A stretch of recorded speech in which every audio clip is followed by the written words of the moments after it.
കരവിരുതിന്റെ താളമേളത്തിൽ കസാമിയ ഒരുക്കുന്ന രുചിയുടെ ഇന്ദ്രജാലം ഇനി കരുളായിലും. ഇനി ഓരോ നിമിഷവും രുചിച്ചറിയാം കസാമിയുടെ സ്വാദ്. Kasamiya bakes and restaurant, bypass road, Karulai. അവർ ബ്രാഞ്ചസ് പൂക്കോട്ടുംപാടം, കാളികാവ്. മേലെ കാളികാവ് ജനവാസ കേന്ദ്രത്തിൽ കാട്ടുപന്നിയുടെ ജഡം വന്യമൃഗം വേട്ടയാടി ഭക്ഷിച്ച നിലയിൽ കണ്ടെത്തി. മേലെ കാളികാവിലെ പ്രധാന കുളിക്കടവിന് സമീപത്താണ് കാട്ടുപന്നിയുടെ ജഡവും കാൽപ്പാടുകളും കണ്ടെത്തിയത്. കടുവയാണ് പന്നിയെ പിടികൂടിയതെന്നും ശബ്ദം കേട്ടതായും നാട്ടുകാർ പറയുന്നു. മൂന്നു ഭാഗവും ജനങ്ങൾ തിങ്ങിപ്പാർക്കുന്ന പ്രദേശമാണ് മേലെ കാളികാവ്. പുല്ലങ്കോട് എസ്റ്റേറ്റ് അതിർത്തിയോട് ചേർന്ന ഉള്ളാട്ടിൽ എസ്റ്റേറ്റിന് സമീപത്ത് കഴുങ്ങുതോട്ടത്തിലാണ് പന്നിയുടെ ജഡം കണ്ടെത്തിയത്. പന്നിയെ വേട്ടയാടുന്ന ശബ്ദം കേട്ടതായും അജ്ഞാത ജീവി ഓടിപ്പോകുന്നത് കണ്ടതായും പ്രദേശവാസികൾ പറയുന്നു. കാൽപ്പാടുകൾ അവ്യക്തമായതാണെങ്കിലും കടുവയുടേതാണെന്ന നിഗമനത്തിലാണ് നാട്ടുകാർ. ടാപ്പിംഗ് തൊഴിലാളിയെ കൊലപ്പെടുത്തിയ റാവുത്തൻകാടുമായി 3 കിലോമീറ്റർ ദൂരത്തിലാണ് മേലെ കാളികാവ്. പ്രദേശത്ത് ജനങ്ങളുടെ സുരക്ഷ ഉറപ്പുവരുത്തുന്നതിന് നടപടി സ്വീകരിക്കണമെന്ന് വാർഡ് മെമ്പർ കവിത സാജു പറഞ്ഞു. നമ്മൾ ഇവിടെ മേലേക്കാളികാവിലെ ജനവാസ മേഖലയിലാണ് ഇപ്പോൾ പന്നീനെ 3/4 ഭാഗവും ഭക്ഷിച്ച നിലയ്ക്കാണ് കാണുന്നത്. അതുപോലെ കടുവേൻ്റെ തോന്നിക്കുന്ന കാൽപ്പാടും അവിടെ കാണുന്നുണ്ട്. നമ്മൾ ഫോറസ്റ്റുകാരൊക്കെ വന്നിട്ടുണ്ട്. അപ്പോൾ ഇതിൻ്റെ അടുത്ത് ഒരു താത്ത ദൂരെ നിന്ന് ഇങ്ങനെ ഒരു രൂപം കണ്ടു എന്ന് പറയുന്നുണ്ട്. അതുപോലെ തന്നെ നമ്മളെ മേലേക്കാളികാവിലുള്ള ബദറിൻ്റെ ഉമ്മ നല്ല ഒരു സൗണ്ട് കേട്ടിരുന്നു, കടുവയുടെ ആ സൗണ്ട് പോലെ ഒരു സൗണ്ട് കേട്ടിരുന്നു എന്ന് പറയുന്നുണ്ട്.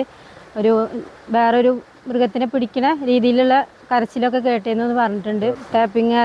ടാപ്പിങ്ങിന് പോണ ആളുകൾ സൗണ്ട് കേട്ടിട്ടുണ്ടെന്ന് പറഞ്ഞു. അപ്പോൾ ഏതായാലും അതിനൊരു പരിഹാരം എന്തായാലും കാണണം. ഇത് ജനവാസ മേഖലയാണ്, നമ്മളെ വീടുകളും ആളുകളൊക്കെ ഉള്ള താമസിക്കുന്ന സ്ഥലമാണ്. അപ്പോൾ അതിനെന്തായാലും ക്യാമറയും വെക്കണം, കൂടും വെക്കണം നിർബന്ധമായിട്ടും, പിന്നെ ജനങ്ങൾക്ക് സംരക്ഷണമായിട്ട്. മേലെ കാളികാവുകാരുടെ പ്രധാനപ്പെട്ട ജലസ്രോതസ്സുകൾക്ക് സമീപത്താണ് കാട്ടുപന്നിയുടെ ജഡം കണ്ടത്. ഇത് ജനങ്ങളുടെ ആരോഗ്യത്തിന് ഭീഷണിയായതായി പ്രദേശവാസികൾ പറയുന്നു. ഇതിലടക്കം പറിക്കുന്ന മണി അതിൻ്റെ ഓണർ ഈ സ്ഥലത്തിൻ്റെ അവർ വന്നപ്പോഴാണ് ഇത് കാണുന്നത്, രാവിലെ കാണുന്നത്. അപ്പോൾ പകുതി മുക്കാലോളം തിന്ന് കഴിഞ്ഞു. അപ്പോൾ എന്താണ് സംഭവം നമ്മളാരും കണ്ടിട്ടില്ല. അതിന് വിളിച്ച് പറഞ്ഞ് അവർ വന്നു. ഇപ്പോൾ ഞങ്ങൾക്ക് എന്താ ആവശ്യം എന്ന് വെച്ചാൽ ഞങ്ങളെ ജീവന് ഭീഷണിയാകാത്ത രീതിയിൽ എന്തെങ്കിലും ഒരു ചെയ്യുക, അതാണ് ഞങ്ങളെ ആവശ്യം. അതിന് ഈ പരിസരം മുഴുവൻ തരാനും ക്യാമറ വെക്കുകയാണെങ്കിൽ ക്യാമറ, കൂടാണെങ്കിൽ കൂടി, എന്താണെന്ന് വെച്ചാൽ എത്രയും പെട്ടെന്ന് ചെയ്യുക, അതേ ഞങ്ങളെ ആവശ്യമുള്ളൂ. പന്നിൻ്റെ അവശിഷ്ടം ഇപ്പോൾ ഇവിടെ കിടക്കുകയാണ്, ഒന്നും ചെയ്തിട്ടില്ല. പുല്ലങ്കോട് എസ്റ്റേറ്റായിട്ട് അതിർത്തി പങ്കിടുന്ന ഒരു മേഖലയാണിത്. ഈ ഭാഗത്ത് ഇപ്പോൾ ഈ കാണുന്നത് ഇവിടുത്തെ ആളുകൾ കുളിക്കാൻ വരുന്ന സ്ഥലമാണ്. ഈ ഭാഗം ഇതിൽ കൂടെയൊക്കെ ജനവാസ മേഖലയാണ്.